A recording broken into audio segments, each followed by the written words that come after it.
Welcome to another change-making conversation from Baptist News Global. You're listening to a special podcast series titled Highest Power, Church and State, featuring writer, poet, and musician Rick Pidcock. Now here's Rick.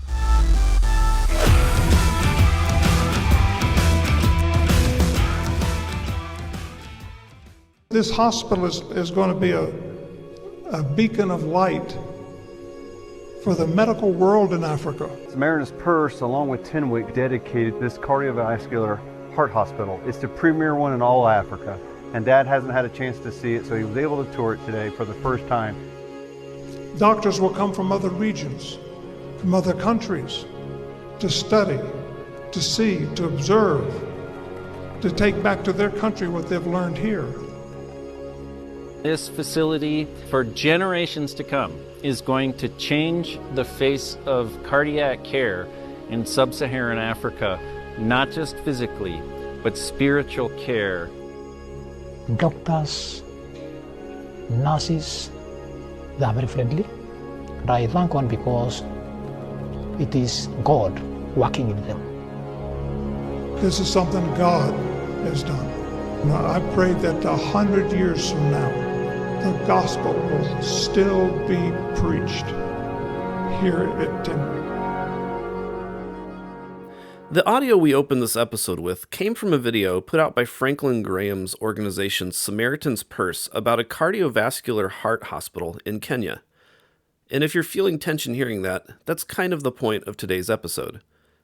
On one hand, if you care about people in Africa who need medical care, you might be excited. On the other, it's Franklin Graham. As we consider the landscape of religion and politics today, we often find ourselves feeling a tension. There are cruel people who do kind things, or perhaps kind people who don't share our understanding of reality. In Christian theology and even in the stories of the Bible, there are messages of supremacy, conquering, and dominion, alongside tales of liberation, healing, and love. One of the rather interesting and sometimes humorous tensions I've felt over the past 5 years writing for Baptist News Global has been the fact that I'm no longer a Baptist. When Mark Wingfield first approached me about writing for BNG, I told him I wasn't a Baptist anymore, and he said he thought there would be value for BNG readers to hear from non-Baptists. And from my perspective, it's been interesting because a lot of my wounds happened in Baptist churches. That's where I grew up. And yet here I am, writing from my wonders and wounds for a Baptist news organization. One thing I've appreciated about my time with BNG has been getting to know Christians who are willing to sit with and wrestle through those tensions without posturing themselves over those who disagree. I've attended events at First Baptist Church of Greensboro and First Baptist Church of Greenville over the past few months. And even though I know these churches are very different than the independent fundamentalist Baptist churches I grew up in, it's still pretty surreal to sit in a Baptist church auditorium and observe pastors not feeling threatened by my questions or concerns. Chrissy Stroop is an ex-evangelical writer and a co-founder of Flytrap Media. She recently wrote a piece about how the Trump administration's dismantling of U.S. aid leaves her feeling similar tensions. On one hand, she feels bad for the people who are needlessly suffering, but on the other, as an atheist, she doesn't like how a lot of the people who are doing the work may have harmful or even bigoted theology.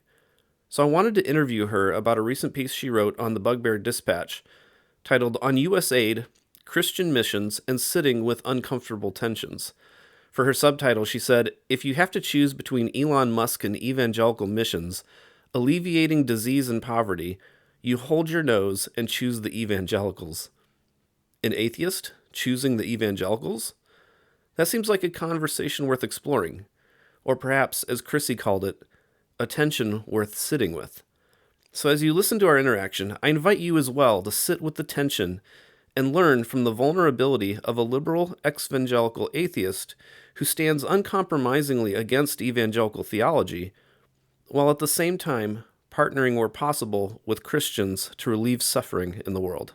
I thought it was funny how you mentioned that because you write for Religion Dispatches, you end up having a lot of conservative Christian PR people assuming you'll want to pitch their organization or product because you must obviously be on their side. I figure that's why there's religion in the name, and other people who write for religion dispatches, or like my editor there, they also get a lot of press releases that are things we would never run stories on. I Oh mean, yeah, I say we, but I'm only paid per piece. I'm a senior exactly. correspondent in title, but I have a very good working relationship with the Yeah. editor in chief. Yeah. Yeah. So then you said this says a lot, none of it good about the state of the American public sphere and the too often unrecognized pervasiveness of Christian hegemony and privilege within it. So I'd love for you to speak some about how that Christian privilege has so permeated the air we breathe that we don't even recognize the power dynamics that Christians hold over their non-Christian neighbors when we're having these conversations about political policies. Sure. I mean, one way you see it is just that in a lot of people's minds, organized religion or just religion is pretty much conflated with Christianity. And I mean, and if you press people, they obviously know that's not the case. But and they think that a publication with religion in the name is going to be friendly to conservative Christians because, that's certainly what religion news service is for the most part. That's not to say they never publish anything critical, but I don't know. I mean, writing for, is it Baptist Global News, right? Is that what the Baptist News acronym stands? Global.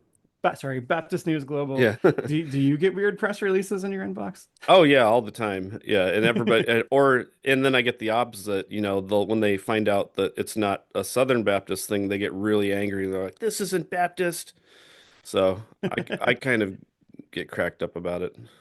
Yeah, I don't get too much of that kind of feedback. Plus, from religion dispatches, like my email address isn't published there. So, Okay. but people find it, I assume, because I write for religion dispatches. And Hmm. yeah, so that's an example of Christian privilege. And I think something that a lot of people don't realize, like a lot of the nicer liberal Christians don't realize, is that um, Christian privilege is always going to redound to the benefit of them, certainly, but also of the people that they're trying so hard to distinguish themselves from by saying, like, oh, well, I'm not a Christian nationalist. I'm against those. Those people aren't real Christians at all. And, this idea that we need to debate Christian theology publicly or that we need to take you seriously about who is a Christian and who is not is itself an example of Christian privilege. And Hmm. when you equate Christianity with good in a public argument, which many people do in major papers, and on the cable news, um, you are doing something that we would never do for Islam, I think, or even Judaism. Only Christianity gets treated this way. It sometimes gets conflated with religion in people's minds because it is so pervasive, and it gets treated as basically good, which creates lots of ways for, the toxic Christians to fly under the radar, to far more like liberal Americans and quote unquote coastal elites than you would think. I mean, this is not news to you, I'm sure. Yeah. So speaking of toxic Christians, you share a quote towards the end of your piece by Franklin Graham, where you say, I also think Graham doesn't care about them as humans. And that's quite a charge. And yet, in the last month, I've had two guests on that have said cruelty is the point with these people. So, Mhm. as someone who grew up in Christianity but no longer identifies as a Christian, why do you think so many Christians are so cruel? Yeah, I do, think that there is a lot that you can find both in the New Testament and just in the history of praxis that is very friendly to authoritarianism. And I know that's not a popular sentiment. Or if people will agree with you, they'll be like, okay, it's all Paul, but it's not Jesus. But it is also Jesus, Jesus, the literary character as represented in the Gospels, because we don't know that much about the historical Jesus, But Jesus in the Gospels, especially like post-resurrection Jesus, he gets real apocalyptic, and that apocalyptic Jesus promises future violence and tells his followers to buy swords and stuff. But even pre-resurrection Jesus says things like, whoever does not hate mother and brother and even life itself cannot be my disciple, and everyone just tries to explain that away because this is also Christian privilege in the academy and you know scholarship that passes as philology, but is really doing theology at the same time. That's a place where we see Christian privilege pop up a lot. Is like everyone tries to make Jesus out to be basically perfect, which if you are a neutral scholar and you are a linguistic scholar, this is not something you should do. But there is really only one way to interpret Miseo. It's hate. He did say hate. Okay. And you can be like, oh, that was just a metaphor, but I mean, look, Jesus was saying you have to put me first. If that isolates you from your family, so be it. In the Gospels, said that he came to divide families. And that's what every authoritarian cult leader does ever, you know? I mean, that's Jim Jones kind of stuff. There seems to be so what I'm hearing is there's like a one of your biggest concerns is this assumption that I'm perfect, my idea is perfect, my system is perfect. There's just this there's a privilege there in every And it in makes you in a really supremacy. defensive. Yeah, Yeah, because you have yeah, to yeah. you end up having a posture of defensiveness in the world. Yeah. The Gospels are Yeah. supremacist, every bit as supremacist as Paul. And I do think there are seeds there that can grow into coziness with Christian empire because you're trying to fulfill an apocalyptic vision. You're trying to fulfill God's plan, spread God's will throughout the earth, right? So if Rome Christianizes, then, you know, bishops get in bed with Rome. And that has been most of Christianity for most of its history. Now, can Christianity, are there materials in the Gospels and the rest of the New Testament and in, you know, the Hebrew scriptures to do good and nice things and progressive things? There absolutely are, because these are complex texts, they're multivalent, they're always subject to communally mediated interpretation. I just want to point out that you can't say the cruelty has absolutely nothing to do with the texts and traditions of Hmm. Christianity. You absolutely can make Christianity into that sort of thing, and it seems to be more or less the natural course that Christianity takes. I feel like this is going to be controversial, but I feel like uh, liberation theology comes around more as a reaction to this oppressive Christianity. And if Christianity didn't have a lot of stuff built into it that made it pretty easy for people to become cruel and oppressive and put, and use a kind of ends justify the means approach to the faith, then you wouldn't necessarily need the liberation theology, or we wouldn't have such a big distinction between the two because you would just have a faith that is, more or less okay. So Christianity often goes hand in hand with imperialism, colonialism, racism, slavery, oppression. And then Christianity gets co-opted or used by the oppressed to fight back, and that's great. And I'm not trying to invalidate liberation theology by saying that it is a reaction, but I just think that it is primarily a reaction, which means that you can't say this oppression has nothing to do with real Christianity from Yeah. any kind of anthropological, sociological, or historical perspective. And again, if you want to tell me that it's we should all be discussing what is true Christian theology in the press, in the public sphere, that is your Christian privilege speaking. Hmm. Because if we're a pluralist society, then Christianity is what Christians do, and you have to accept the good and the bad as part of this, you know, social phenomenon of your faith, at least. You want to debate the theology, that's inside baseball. Yeah, it's interesting because like so much of this there's two things present. So like on one hand you could interpret the ancient Israelite story of liberation from Egypt, but then on the other hand you could take the same story and interpret it as domination over the Canaanites. And so it's almost like we have both of these impulses in ourselves Two and part of strands right there, yeah. intertwined as part of the same story. Yeah, and Yeah. part of our wrestling is like identifying that, like that's part of our human struggle and not and then not oppressing others when we may have some differences. Um, you one of the tensions you talk about in this piece is that tension of wanting as a secular American to see a less Christian dominated future, as you put it. Hmm. Um, and yet you care about people. And speaking of like both of these oppression and liberation side being present at the same time, you've got a lot of Christians being very cruel, and yet much of the funding that's given to US aid goes to Christian organizations. Many And of whom so do have cruel beliefs. Yeah. yeah, and Like then like these like like like Samaritan's Purse gets a yeah. whole lot of USAID funding. Yeah, so like these are organizations that are doing some kind work, and yet they also have bigoted views. So like how do you process that tension between working toward the world you wish we had and working within the world we actually have? So many complex layers going on here, you know. And I think how we work towards a world that is less Christian dominated is we call this out because that is the first step towards maybe dismantling Christian privilege.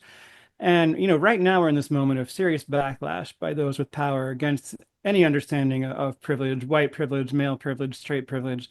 So Christian privilege just isn't even on most people's minds. But I think, we will move past this reactionary moment. And, there can be a future where we focus more on social justice and the people who want to promote social justice gain more power. But we have to bring Christian privilege into the mix when we talk about privilege and structural advantages and disadvantages and what we're going to do about it. But there are a number of things that would have to happen. I mean, first of all, I have to admit that religious institutions, big denominations, churches, parachurch organizations, denominational charitable arms, and such, they have the deep pockets, they have the infrastructure, they have the networks to deliver aid. And a lot of the aid that they deliver does save lives. And theoretically, if they are receiving federal funding to do this, they're not exactly, like, at least overtly trying to convert people at the same time. I do have my doubts about that in some cases. You got to hear the sermon before you get the soup. Yeah. But so the point of my article is that there's a lot of people who receive USAID funding that I think have a lot of abhorrent beliefs. There's a lot of organizations that are very anti-LGBTQ, anti-abortion, and so forth, that get this money and deliver this aid. And sometimes that does hamper what kind of aid is delivered. Like, we could have a better response to issues of, the spread of AIDS in sub-Saharan Africa, for example, or in women's healthcare, if we weren't so weird about things like abortion and condoms, and if we weren't so puritanical in our foreign policy. But, Christians have forced us to have certain things that we can't address, can't talk about, can't do, if you're receiving federal funding that are really just for conservative Christian religious reasons, not for any decent policy reasons that should be something that we would do in a secular society. On the other hand, I'm appalled, as everybody else, that Elon Musk and his little rat crew of Doge boys, cut off the funding to USAID, because that funding is indeed saving lives. So you can't just, you know, rip the whole thing away, in my view, even though it's got problems, without doing much more harm than you would do good by that. You've got to slowly build more neutral infrastructure. And I'm certainly not saying, eliminate any participation of people of faith or faith groups, but make it genuinely pluralist. And yeah, don't give federal funding to people who discriminate. Stop giving them those exemptions. I would like to see that in the future, but it's not something that you can just one and done, because then people suffer a lot. And it gets complicated with, like, the example of Samaritan's Purse. Franklin Graham is one of the most reprehensible people maybe ever. Mhm. He is a terrible, terrible person. And the really funny thing about this, and what I was addressing in my article, is that I get a lot of these press releases from Christian organizations that lost their USAID funding, and they're saying, we're having to scramble, and, we may have to cut off critical aid to people, and we would like the federal government to give us our funding back. And I think that should happen, even if I don't completely like these organizations, because I want people's lives to be saved, And then Franklin Graham comes along and he's like, oh no, this is good. We can't be funding transgender comic books and whatever, and totally defending the pause, if it is a pause, and Mm. taking Trump's side of the whole thing and Elon Musk's side. Like, oh, USAID lost sight of its mission. It's not providing for widows and orphans. It's giving money to gay kids to make comic books, and and saying a lot of these stupid talking points, some of which are false and some of which are sort of half true, but not really, because sometimes funding that did go to artists who might have had a gay character in a comic book actually comes from the State Department itself and not directly from Mhm. USAID. So there's a lot of false right-wing talking points that Franklin Graham repeats, and has repeated when he's asked about this topic specifically. And yet, I talk about this guy I went to high school with, Kent Brantley, who was on the cover of Time magazine back in the, I think, 2014. Ebola epidemic, which was the biggest outbreak of Ebola ever. And, he was among the Ebola doctors who were the doctors treating Ebola in Liberia, who were named Times Person of the Year for that year. And he was there with Samaritan's Purse as a medical missionary, and he actually contracted Ebola. And because they came up with that sort of vaccine, like right at that time, he survived. And, I think someone like him, he does actually care about people. And there's a tension between the care and the ideology. And I don't know exactly what he believes these days. I haven't talked to him in many, many years. But he always seemed like a soft-spoken and kind person. And you find those people even in the cruel versions of Christianity because people are bundles of contradictions a lot of the time. So I would never say Mm. about Kent or a lot of these people on the ground delivering aid at sometimes at considerable risk to themselves that they're just hateful people and they only care about ideology, not people. I will say that often, it hampers your ability to fully care about people or be present with them in some cases. But Franklin Graham, I mean, he's really just all about the ideology at this point. I mean, if you're going to say, yeah, cut off my funding, daddy, you know, then we gotta stick it to those transgender comic books. Hmm. Then I'm going to say, yeah, you actually don't care about the people who work under you are serving. Yeah. So you mentioned that religious institutions have a really good infrastructure in place and that it's not easily replicable. And and then you mentioned that you say that secular people need to do much better with providing food, aid, and disaster relief. I'm curious if secular people need to do much better, why do you think secular people haven't done a good enough job? Is it just like not having the institutions in place, or how do you see that?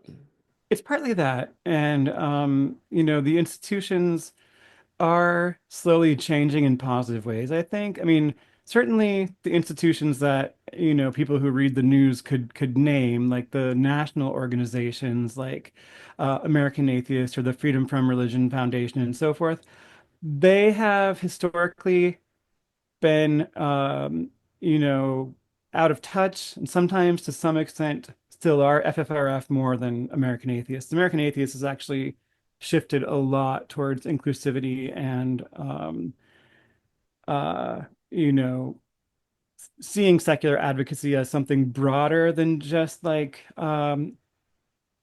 making billboards that tell people to stop believing in God and doing the occasional lawsuit and, fighting strictly First Amendment stuff. I mean, they have explicitly made arguments now that, yeah, secular advocacy for the separation of church and state should include advocacy for civil rights. It is specifically the Christians who are trying to take those rights away, certain kinds of Christians, and we need to oppose that. So they're becoming a much more intersectional and inclusive organization. On the ground, I've been talking to a lot of secular organizers, and they're broadening their perspective in many cases. They're seeing the fight for democracy as much more important than a narrow fight over, in God we trust being on the coins or something, which it has been since 1956, and that's not changing anytime soon. But I thought it was that way since the founding of the country. I see what you did there. Uh, I do believe the first time that showed up on some coinage was during the Civil War, during the phase when Lincoln was trying to give a kind of Christian veneer to the Union cause. Yeah. But it's only been on all the money since Eisenhower. And yeah, I mean, I would say that's a mild sort of expression of Christian nationalism, but it is Christian nationalism. But anyway, they're fighting for democracy. They're fighting for LGBTQ rights and women's rights. They're getting involved in more diverse coalitions. They're getting more involved in interfaith work. And they're telling me that the interfaith organizations are becoming more accommodating toward them. So I think there's a lot of positive stuff happening at the state and local levels there. But yes, they don't have the massive institutions. They don't have the funding. They are working through this historical baggage that goes all the way back to the Enlightenment and the kind of way that like white, liberal, racist, classic European liberalism is what new atheism rose out of.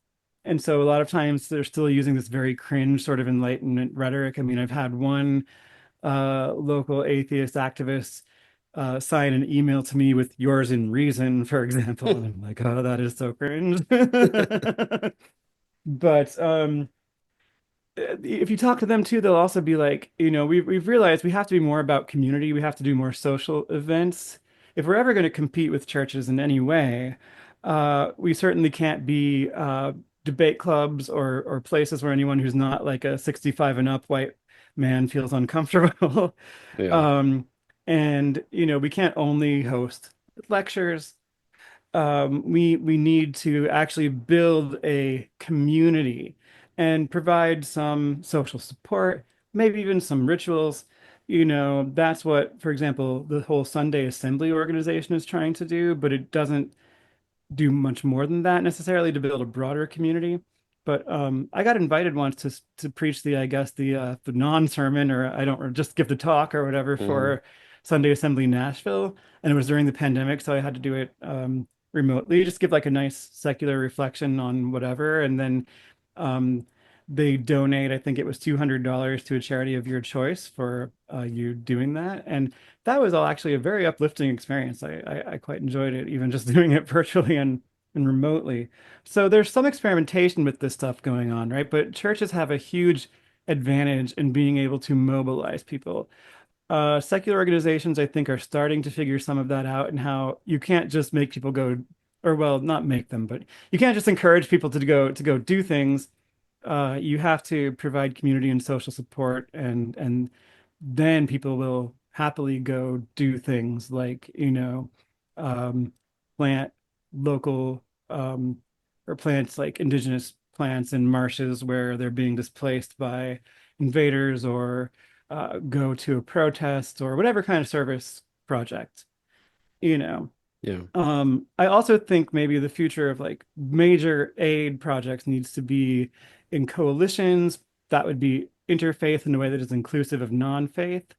A lot of secular organizations, they do some service projects, certainly like the local ones. They do a number of service projects. But I don't know that they'll ever do it at the scale that churches do. I would just like to see it be a more pluralist process where we're not giving money directly to organizations that say things like, we cannot provide gender affirming care in our hospitals according to the bishops, so we won't do it. Or we can't even give you an abortion if you have, for example, an ectopic pregnancy. And how is that even an abortion? That's just life-saving, get the thing that's never going to develop into a person out of the fallopian tube where it's going to cause sepsis, I mean, but Catholic hospitals won't do it, right? Stop giving money to people who do these discriminatory things on religious grounds. Don't, make people show their religious or non-religious card if they're participating, but let's build some organizations that are more inclusive and not beholden to bigoted beliefs. I think it can't be just secular advocacy organizations. It has to be bigger coalitions. Yeah. Well, thank you so much for being here and sharing your thoughts. It was very enlightening. Yeah, thanks for having me, Rick. Always a pleasure. I thought it was interesting how she said liberation theology comes around more as a reaction to the suppressive Christianity. I think there's something profoundly true about that. The default mode most of us tend to operate in is one of justifying ourselves over and above our neighbors. We see this all throughout Christian history and theology. And we have a front row seat to this impulse by watching how Christian nationalists are wielding power in the Trump administration. Liberation theology begins on the ground. It starts by being honest about how our social location on the underside of power and how our wounds are shaping the way we interpret reality. It is a reaction, a response to the default mode of oppression so many of us experience. And I think that's why it's important for us who are wounded by Christian hegemony and privilege to sit in the tensions of our wounds together. We may have different wounds. We may have different ways of healing our wounds. And that's okay. The task we need to consider is to be honest enough to reflect on any impulses of defensiveness and domination that are still operating within us, and then work together with others who are also on the ground for the healing of us all. That's it for today. Thank you for listening. Please like, subscribe, and rate us on your favorite podcast platform, and we'll be back with another episode on Monday. This has been another change-making conversation from Baptist News Global. The episode you've just heard is part of a special podcast series titled Highest Power, Church and State. Be sure to follow BNG daily at baptistnews.com and subscribe to get notifications about future episodes. Baptist News Global is a national nonprofit news service that is independent, free, and faithful. BNG is supported by readers and listeners like you. Learn more at baptistnews.com.